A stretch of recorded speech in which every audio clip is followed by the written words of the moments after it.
আমি doctor S Chakraborty, clinical and interventional cardiologist. আজ আমার আলোচনার বিষয় মৃত্যু কখন হয়। খুব গুরুতর একটি বিষয়। আমরা সবাই জানি মৃত্যু বিভিন্ন কারণে হয়।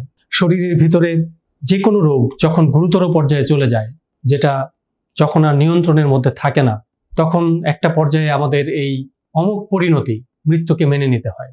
আর বাইরে থেকে পরিবেশগত যে কোনো বিপর্যয় বা বাইরে থেকে যে কোনো আঘাত, শরীরের উপর কোনো বড় ধরনের আঘাত বা যে কোনো অ্যাক্সিডেন্ট, যে কোনো দুর্ঘটনা, সেটার কারণে যখন আমাদের শরীরের মারাত্মক ধরনের ক্ষতি হয়ে যায়, যখন আর চিকিৎসা করার সুযোগ থাকে না বা সময় পাওয়া যায় না, বড় ধরনের ক্ষতি হয়ে যায়, তখন আমাদের এই জীবন প্রদীপ অনেক সময় হঠাৎ করেই নিভে যায়। মৃত্যুটা কখন আমরা ডাক্তাররা ঘোষণা করি যে ওনার শরীরে আর জীবন নেই।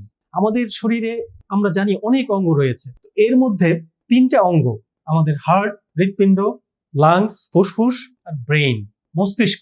এই 3টা অঙ্গকে আমরা দেখুন একটা ত্রিভুজের মধ্যে 3 কোণায় আমরা রেখেছি। কারণ এই 3টা অঙ্গ যখন আমরা নিশ্চিত হই যে সম্পূর্ণরূপে কাজ করা বন্ধ করে দিয়েছে এবং সেটা আর কোনোদিনই ফেরত আসবে না, আর কখনোই এরা কাজ শুরু করতে পারবে না, একদম ইরিভার্সিবলি, অর্থাৎ আর কখনোই ফিরে আসার মতো তাদের সামর্থ্য নেই, চিরতরে তাদের কার্যক্ষমতা বন্ধ হয়ে গিয়েছে, হার্ট, ব্রেইন এবং লাংস। এই জিনিসটা যখন আমরা নিশ্চিত হই, তখন ডাক্তার একজন মানুষের মৃত্যু ঘোষণা করেন। তো এই হার্ট কাজ করা বন্ধ করে দিয়েছে, যখন কোনো রকম হার্টবিট নেই, কোনো রকম শরীরে কোনো রকম হৃদস্পন্দন নেই, কোথাও কোনো হৃদস্পন্দন পাওয়া যাবে না, এবং আমরা ডাক্তাররা যখন স্টেথোস্কোপ দিয়ে এই হার্টবিট, হার্টের কাজ করার কোনো রকম সাউন্ড পাওয়া যায় না, এবং আমাদের প্রযুক্তিগত যে পরীক্ষা নিরীক্ষা রয়েছে তার মধ্যে যেমন ইসিজি, যখন ইসিজিতে দেখা যায় হার্ট একদম কাজ করছে না, অর্থাৎ ইসিজিতে স্ট্রেট লাইন, সোজা একটা লাইন চলে আসছে, হার্ট যখন কাজ করবে তখন কিন্তু ওয়েভ থাকবে, বিভিন্ন রকম তরঙ্গ থাকবে।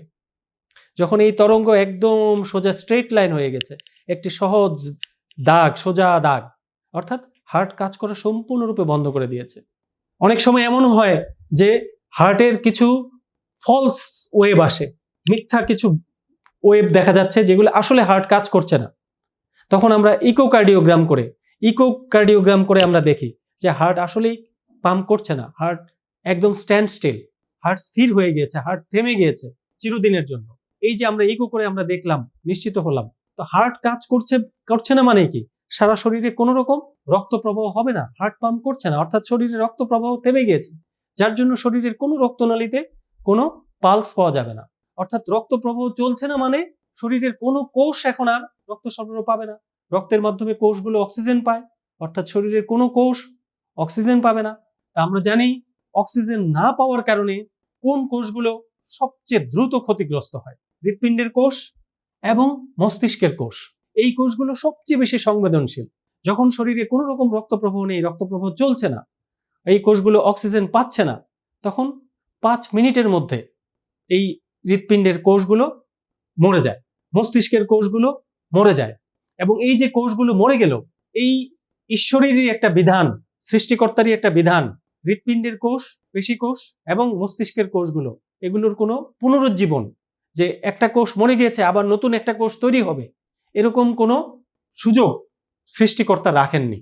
আমাদের যে মহান করুণাময় স্রষ্টা, তিনি এই বিধান রাখেননি। অর্থাৎ হৃৎপিণ্ড এবং মস্তিষ্কের যে কোষগুলো মরে যায়, সেগুলো চিরতরেই মরে যায়।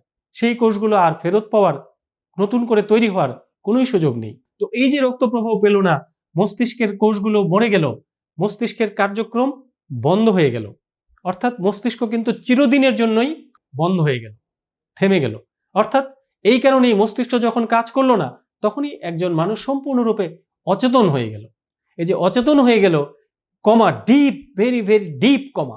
তো তারও আমাদের কিছু পরীক্ষা রয়েছে, আমাদের মেডিকেলি আমরা কিছু টেস্ট করে আমরা নিশ্চিত হই যে ব্রেন ডেথ হয়ে গেছে, অর্থাৎ ব্রেন মরে গিয়েছে চিরদিনের জন্য। এই ব্রেনকে পৃথিবীর কোনো রকম চিকিৎসা, কোনো রকম প্রযুক্তি, কোনো রকম যন্ত্রের মাধ্যমে এই ব্রেনকে আর কোনোদিন জাগানো সম্ভব হবে না। এটা আমাদেরকে নিশ্চিত হতে হয়।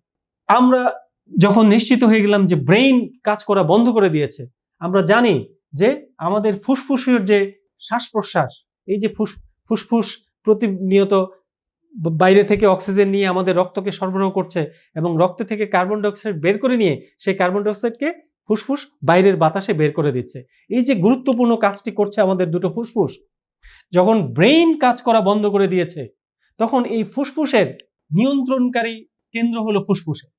যেহেতু ব্রেইন কাজ করছে না, তখন ফুসফুসও আর কোনোদিন কাজ করবে না। কারণ ব্রেইন কাজ করছে না, অর্থাৎ শরীরের আমাদের যেই পেশিকোষগুলো যে কাজ করার মাধ্যমে আমাদের যে ডায়াফ্রাম, শরীরের যে সমস্ত মাংসপেশিকোষগুলোর কার্যক্রমের মাধ্যমে আমাদের লাংস কাজ করে, ফুসফুস বায়ু বাতাস টেনে নেয় বাইরে থেকে এবং প্রতিনিয়ত নিঃশ্বাসের মাধ্যমে ছেড়ে দেয়, এই কাজটা ফুসফুস আর কখনোই করতে পারবে না। অর্থাৎ শ্বাস প্রশ্বাসও চিরদিনের জন্য বন্ধ হয়ে গেছে। এই তিনটা বিষয় যখন আমরা নিশ্চিত হই, তখন আমরা ডাক্তাররা আমাদের জীবনের, আমাদের পেশাগত জীবনের সবচেয়ে কঠিন কাজটা আমাদের তখন করতে হয়, যে রোগীর স্বজনকে গিয়ে আমাদের মৃত্যুর ঘোষণা করতে হয় যে উনি চিরদিনের জন্য পৃথিবী থেকে বিদায় নিয়েছেন। আমরা আন্তরিকভাবে দুঃখিত। আমাদের আর কোনো রকম কাজ, কোনো রকম চিকিৎসা, কোনো রকম যন্ত্রের মাধ্যমে ওনাকে আর পৃথিবীতে বাঁচিয়ে তোলা বা বাঁচিয়ে রাখার আর কোনো রকম সুযোগ নেই। উনি চিরদিনের জন্য পৃথিবী থেকে বিদায় নিয়েছেন। এই মর্মান্তিক ঘটনাটি, এই যে মৃত্যু, এটা আমাদের তখন রোগীর স্বজনদের কাছে ঘোষণা করতে হয়। সবাই ভালো থাকবেন, সুস্থ থাকবেন। ধন্যবাদ সবাইকে।